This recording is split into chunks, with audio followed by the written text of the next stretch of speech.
Hi, I'm Jade. I wanted to do a video about pregnancy OCD and overcoming OCD when it comes to becoming a mother. I'm out of breath from running up the stairs. So I had my first baby when I was 29. So she's 3 now, and I wanted to talk to you about the difference between my experience having her, my pregnancy, my fears before becoming pregnant, my fears after she was born, and how that differs to my experience now, because I'm pregnant with my second and I'm really excited. So I've been working on my OCD with OCD Recovery for over a year now, and it's an entirely different experience.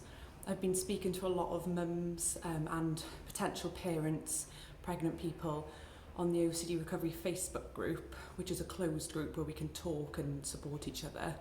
And I had a couple of questions come up on there as well. I thought I'd try and cover off here some new mums in like difficult, dark places, some existing mums hoping to get pregnant again but scared it's going to be the same experience. So yeah, given how far I've come, I thought it'd be useful to share a bit about my journey and why it's so different this time, because it's not easy to say, oh yeah, have another kid, it'll be so different the second time, because if you haven't actually done any of the recovery work, I don't really see how it can be a different experience.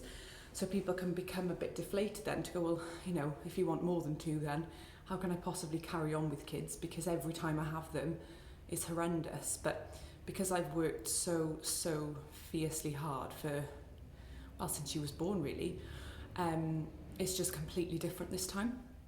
So the first thing to say is, what's interesting I think with me is I've had OCD my whole life, as most of us have. It got really bad when I was probably 14, 15, as it has for many of us, where you just have this sudden, oh my God, I'm weird, there's something wrong with me, I'm disgusting, and you just feel like my body would just feel, I just felt icky, I felt guilty, like constant guilt every second of the day. You couldn't get away from it. Even if you were having fun for 2 seconds, it was like, there it is again, you've done this, or you might have done that, or did you do this? Constant chronic guilt and sickness. I was sick all the time as a kid, as a teenager. I just thought, I'm just vile. Like, I saw it summed up really well once, the feeling that you have when you've got severe OCD guilt and anxiety. Someone said, it feels like you've got someone buried in your back garden, and any second now the police are going to find out, and that's how it feels, even though nothing apparently is going on. So that horrible icky feeling. So I had that literally from age 14 to the moment I realised I had OCD, age 29, so a long time. I just went through my 20s avoiding, working excessively, drinking on the weekends. I didn't have a problem with drink, but just partying and running away from my brain. And then it would all hit me and I'd sleep all weekend, and that seemed to work. Just avoid. That was my sort of life. But of course, if I came anywhere near a trigger or anything at all that could upset me, even if it was just a newspaper headline, I would just have an absolute meltdown. I'd be sick for 3 days, like literally throwing up. I couldn't travel without being very ill all week on the holiday. It was awful. So when I got pregnant, it was really weird, because I'd been with my husband for 13 years now, and we got married when I was 25, and there was always this thing of like, he was like, oh, you know, I'd love to have a baby, it'd be so nice. And I was like, oh, me too. And I'd always get these waves, I don't know if you're experiencing this, but you get these waves of like, oh yeah, I can do it. The thoughts aren't there. I'm going to be a mum, I want to be a mum. And then you're like, yes. And then bang, you have a relapse. And it's like, no way, there's no way I can be a mother with this brain. It's just I'm just awful, I'm awful. And I remember I didn't know I had OCD at this point, so I didn't even have thoughts are just thoughts. I didn't have anything there, nothing. I did no exposures. I just thought, I can never talk to someone about this, I'm horrendous. I'd had a breakdown when I was about 26. I went a bit, just really bad. I was never ever suicidal, but I didn't really want to live. So I was just like, what do? I don't want to live, but I don't want to die either. So I started seeing a talking therapist who didn't help. She tried to help me work out if the thoughts were real and asked me, well, you must know. So then, leading up to being pregnant, I was a bit like, oh, you know, I am a bit better with my anxiety. I called it anxiety. So I was going through a good patch, decided to get pregnant. It's like the thoughts are gone. Everything, I'm good. I can do this now. And so if other people can relate, you know, when you're having a good few months, you think, oh, that's it, they're gone now. Or if you've done avoidance for 6 months, you think you're better, you think you're healed. So then I got pregnant and I thought, you know, I better check in with a therapist because I'm pregnant now. I could start feeling anxious again. Let me go see someone. I was feeling quite nervous. Like little things I would do, like when I was pregnant, I would think, oh, where am I putting my hand in relation to their body? You know, what am I touching? Like, am I got my hand in the wrong place? I was freaked out by scans. I didn't want to see anything that would like upset me or trigger me, and everything just freaked me out so much. I was like, oh, it's fine. Once I meet my therapist told me, once you meet your baby, everything's going to be great. That maternal instinct's going to kick in and you're going to be fine. So then when the baby was born, I felt like I had done a bit of work. But yeah, she mentioned OCD to me when I was about 7 months pregnant. So we'd done a couple of months of exposures and the sort of thoughts are just thoughts work, which had taken the edge off. But I was almost completely trapped in compulsions because it was almost like, oh, look, if you have a scary thought, all you need to do is tell yourself it's OCD. There's nothing wrong with me. Thoughts are thoughts. Leave it alone. But what happened is I just used that and used it when she was born, that it stopped working. So it would be like if I was doing something that would really trigger me or upset me, I would like have to go for a long walk or something to clear my head and just feel refreshed, or I'd have to like read things on the internet to remind myself, okay, there's nothing wrong with me. I remember having really distressing dreams when my daughter was born, and I remember waking up and the world was literally black. It was like, I can't get up and look after her. I did because you do, because you're a mum. But that was my experience. I said to my husband, I was like, I will never eat again. I will never eat again. I lost like 2 or 3 stone within like 6 weeks because I couldn't eat. I was so anxious. I didn't sleep. And I would go to my therapist every 2 weeks. Oh my God, I had this dream. Oh, tell me about the dream. Oh, this happened. Oh yeah, but Jade, think about it. This happened in the dream, and that means you didn't want the dream, and you know you're a really good person, and let's make a list of how you're such a good mother, and you've never done anything wrong in your whole life. And I was like, okay, I'm better. Go home, get triggered again, go back for my fix with my therapist. She was amazing, but I don't think we had realised at the time that a lot of what we were doing was all of the reassurance stuff. So, long story short, I was on holiday when my daughter was coming up to a year old. I was scrolling through Instagram. I'd been triggered really badly. I was really, really upset, and I found OCD Recovery. You know, this isn't really a video about OCD Recovery. It's just important because it was a turning point. Like, I read all the posts on Instagram, and you might feel the same, and it was just like, that's it. That makes absolute sense. That's why I'm not getting better from exposures. You know, I've done millions and I'm not better. Thoughts are thoughts, I've left them alone, I'm not better. And so I got in contact and started my therapy journey. But the point is, at that point, and you might be feeling this, I was like, never in a million years am I doing this again. I am not having more kids. There is no chance. Like, all of these fears could be so real. I can't risk it. You know, I'm going to lose my head at any point. All my fears could come true. I'm an awful person. I can't carry on like this. I just want to enjoy my daughter. And it was so painful because before, avoidance was nice. It was like, oh, I'm getting away from my fears. But then when you become a mother and you have maternal OCD, it's like you've got the natural maternal instinct, and all you want is to hold your baby tight and hold them in all the different places and positions, and just, you want to enjoy all the lovely stuff that I really enjoy now. But you just, what if this, what if that, what thoughts are coming in, what do they mean, why am I doing that, why am I doing this, avoiding, if other family get involved, or what are they doing it right, how trying to control everything. So that's a long description of everything, but I hope that it explains and resonates with what you're going through now. And I mean, I was dark. Like, if you ever spoke to my husband about it, he would be like, she was so unwell, just not eating. So I literally said, I'll never eat again. I will, until she is grown up and we are on our own again and I can avoid everything, I just won't eat again. So I wanted to spend time with my little girl, because she's like the best things that have happened to me. But at the same time, I just wanted her to grow up, which is awful, because I thought, oh, once she's grown up, everything's safe. She's away from me, I'm back in my safe zone. So I started working on unconditional self and life acceptance, which the first time I heard it, I was like, absolutely not in a million years can I do this, no way. If you're feeling that way about unconditional self and life acceptance, all I'm going to say to you is this: acceptance isn't agreement. We're not saying, oh yeah, all my fears are true, and if they are, it's fine. What we're doing is making ourselves be less scared of whatever we're scared of.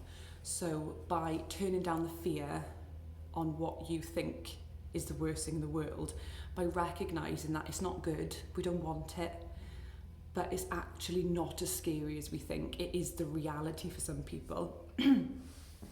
People choose to do good or bad things, but they aren't good or bad. They can easily change at some point. They can, like I've talked before in my videos about, like, think of the worst criminal you can think of. And then 50 years from now, we read about them historically, like, oh, they're awful crimes. And then it says, oh, but then once they'd served their prison term, they came out and they helped young people who were offending for the rest of their life to see that, you know, how to make good choices, and they worked really hard with the community. You go, oh wow, that is amazing. So it shows that a person can always evolve. So I reckon it's like 8 to 10 months of kicking and screaming with unconditional self-acceptance and rational thinking, because you're just like, how could I accept this awful thing? And it's not accepting it's true or it's real. It's just seeing it for what it is, like seeing that what we fear isn't as bad as we think. So it's a bit of a difficult concept, and I'm not really doing this video to go too far into that, but that's what I used. So now, if I ever get like triggered, I can be like, my brain doesn't go, wow, oh my God, that's the worst thing. Oh my God, how do we stop this? It goes, oh, I wouldn't like that, meh. And that is literally what people without OCD do. So like, a good example, my husband had really distressing dreams when my daughter was born. And the next morning he was like, oh, I had this horrible dream. Oh, that was gross. Anyway, what are we having for breakfast? And that's the healthy reaction, to go, oh my God, no, I really wouldn't want that, but well, carry on with my day. That is why people with OCD need unconditional self-acceptance, because it helps to develop that healthy relationship with a thought that a person without OCD does. So I worked through that. I read all of the books on the reading list. The Albert Ellis books were really life-changing, because it helped me to stop fighting with this fear and idea of, oh my God, I'm awful, and break down the idea that there isn't such thing as an awful person. Nothing you could do could write you off as a human, and you could always, you know, become good, do good things. So it just started to really change my life philosophies, and rational thinking as well. Helped me turn down the fear. I used to get really scared of being re-triggered. So I'd be like, oh, what if I get triggered again? Well, rational thinking would be like, well, maybe I will get triggered again, and if I do, I can deal with it. So yeah, after doing loads and loads and loads of recovery work, hundreds and hundreds of exposures, carrying on, anything that scared me, just going head on into it. Look, I'm not entirely recovered. I still have OCD. I obviously always will have OCD, but it certainly is in a place where even if I get triggered, I can feel that my brain reacts differently. I can feel it. And sometimes I'm like, oh great, I've been triggered. This is really good, because this is going to help me progress even further, which is just really interesting. So when I got pregnant for the second time, I was a bit apprehensive, because I was like, well, what if I go through all of this again? And I was just really realising of like, well, even if I do go through all of it again, I'm still here and I'm in a really great place. I adore my daughter. I love being a mum. The things that used to scare me I don't even notice them anymore. I get on with what I've got to get on with when it comes to being a mum. And yeah, so I was almost like, the first thing was being at peace with, well, if it all happens again, I know that it passes. I know that I'm better set up for it this time. I know that I've got all the tools I need. I've got incredible support with my WhatsApp group, right? The people I ask for help if I need it, not reassurance help. practical help. Here's what to do, here's how to dispute, here's how to be rational. So yeah, I feel really healthy about this pregnancy. I feel really excited. I'm looking forward to hopefully having a slightly different experience where I'm like, oh, it's my newborn, let me hold her, let me touch her and stuff. Touch is cuddle, I'm Welsh, by the way. And then, yeah, so it is, you know, it's really exciting to think about it. I had a little wobble right at the start because I think when you've got really severe morning sickness, which I had, for me, it really mimicked the feelings of severe anxiety that I used to have, because I would always get really, really sick. So my hormones were all over the place. I was really sick and I wasn't eating. So it literally was like how it used to be when I was really ill. But I just had a few sessions with Rob. I was like, what's going on here? Like, I was so excited, and now I just feel horrendous. And he was just like, you've done enough work now, leave it pass, like let it be for a minute. Let's see how you're doing in a few weeks. You know, let's not go into it because you're doing good. You've done great work. This is just mimicking the symptoms of anxiety. And it's amazing that he recognised that. And as it happened, when the sickness passed, I was like excited again. So I think part of that little hiccup, which was really good, was it taught me to go, do you know what? Even if it looks like I'm doing much better, I understand OCD. I didn't even know I had OCD last time. I know I've got it. I now understand it better. I understand it even further than I understood it when I had OCD therapy before I met Rob and worked on unconditional self and life acceptance. And I've done a whole year of like solid work where I'm basically almost past most of my fears. But I also did a lot of work on, well, look, even I don't want to be seriously triggered again when this baby arrives. But even if I am, like, making peace with it, because the more we want anxiety to go, the more it's there. So I've noticed that some days I'm highly anxious, not very often anymore, not very anxious anymore, but even if I am, some days, like, I don't even notice it. I just carry on with the day, and it's just sort of there. And if I get triggered, I'm like, okay, like, it's strange. There's still a bit of a way to go, but I am not proactively every day working intensively on my recovery anymore. I'm letting life flow now because I've got to quite a good place. And then if I ever have a little wobble, which hasn't happened, I wouldn't even call the early pregnancy thing a wobble. I wouldn't call it a wobble. It was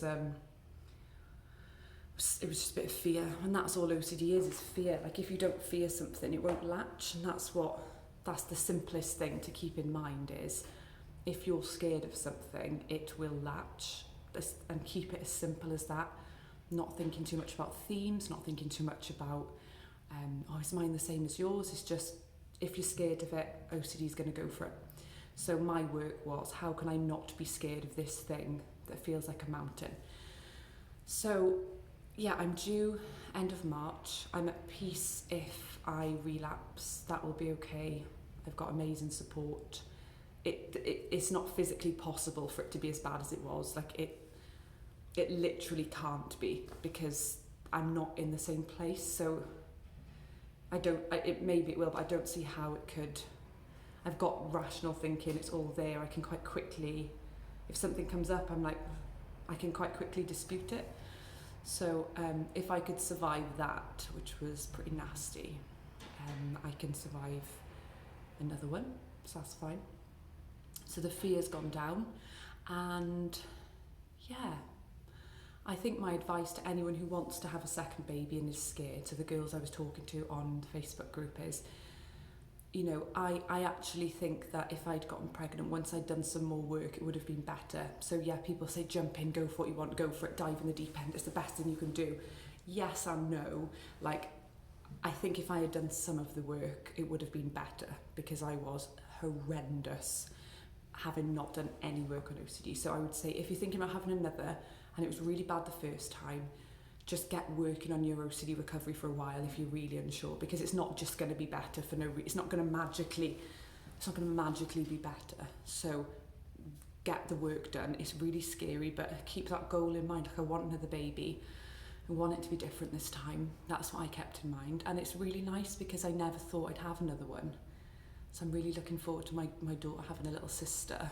And yeah, I'm just looking forward to it. And you've got to do the rational thinking, you've got to do the unconditional self-acceptance, you've got to, the biggest one, you've got to educate yourself. Don't just, like I did, just dizzying around to all different therapists, or what we need to do is this is how we work with OCD. Going to different forums, try this, try that. You know, you can end up, did everyone else tell me what to do? I literally was like, I'm not getting better, I'm learning about OCD. I was reading white papers about it, and I don't mean compulsively. I was like, I want to educate myself on this. I want to know how OCD operates. And I, again, not compulsively. It wasn't to feel better. It was because nothing was working. And so I learned, and I found with therapists, I was like, that's not going to work, that's reassurance. And they were like, what do you mean? I was like, reassurance is really bad for OCD, and that's what you're giving me. So how is that going to work? And they'd say, let's just relate, let's look at the person you fear and who you are, and let's make a tally of what's different. I was like, that doesn't sound right to me, because that sounds like you're just trying to disprove my thoughts, which is horrendous for OCD. So I got to the point where I was outgrowing therapy. And so then obviously when I found OCD Recovery, and Rob was talking in the language that, as you probably have seen, made so much sense to me. I was like, this absolutely ticks off everything I've learned about it, and it seems to be the missing piece for me. So again, you know, even with Rob and OCD Recovery, don't just blindly go in and go, yeah, tell me, whatever. Like, make sure it makes sense to you, because if you're educated, and I did the same with birth. I had hypnobirthing, which is more scientific than it sounds, to learn about what the body does during labour. And I was like, right, I understand what's happening to my body, so I'm not scared of it. Same with your recovery. Don't let anyone else tell you what works, what doesn't. Don't get taken down different routes. You know, be solid and decide for yourself what's going to work. Be educated. So just the main thing to say is, if you're the person sitting there thinking, I could never be a parent, that I was you, like I am, we're the same person, like I never in a million years thought I could, but I had this weird yearning, like, I know I can't be a parent ever, but if only I could, I wish I was someone else. That feeling, that deeper yearning, that is you, that's the real you. So you need to listen to it, work a bit on your recovery, get a bit better. If you could see how bad I was, I mean, bedbound for days, sick, avoiding everything. I don't know if you could get worse than me. I mean, I'm sure you could, but from my perspective, how my life was 5 years ago to how it is now, there is absolutely no way you would have seen, like you would have thought, yeah, you just wouldn't have thought it. You know, OCD strips out all that colour from your personality. I don't like identifying as a person with OCD, because it's just a small part of a challenge I've had to overcome. It's not me. I'm Jade. Like, I love life. I'm quite vibrant. But when OCD hit, I was no one. I was like grey. I was just, the personality's gone off my face. I could be anywhere, and there's nothing that could be enjoyable. It was the worst, because I had all this brilliant family stuff going on around, and I was just like, I wished to be someone else. I wished to be a person who was like terminally ill over myself. I wanted to be hit by a bus. So if you're that person who would love to be a mother but thinks, no way, like, you have to trust me that you can. And if you're pregnant and scared, you know, you're not alone. I've been there too. I found it really hard, obsessing about every detail of every action, and what's my response going to be, and what am I going to feel, and what does that mean, and what does that dream, oh my god, it was the worst dream, it must be real. You know, keep going and start the journey of unconditional self-life acceptance and rational thinking, along with doing those scary exposures, because that's what's going to get you better. And another, you know, and again, just to wrap up, if you're one of the mums I spoke to on the OCD page, you just to stress, if I hadn't done all of this work, my experience probably would be the same, because I wouldn't have moved forward and done anything to chip away at my irrational beliefs. So if you want it to be different the second time, you do need to do some work. Like, I know that can be hard to hear, but if you haven't done anything and all you're doing is going on forums saying, oh, hi everyone, what was your experience the second time? You'll get a mix. You'll have people going, oh my God, it's the worst. I've had 4 and every time it's the worst, don't do it. And other people going, oh, it's fine, mine disappeared after the second. You can't follow that because that's just different people with different experiences. If you want to take charge and you don't want to be unwell again, you have to make progress. So I'm really glad that I didn't start trying for another baby until I was in a really good place. So yeah, who knows, maybe in 6 months I'll be relapsing and unwell, but I really can't envisage it being anywhere near what it was the first time. And even if it is, it'll just be part of life's fabric, part of the journey.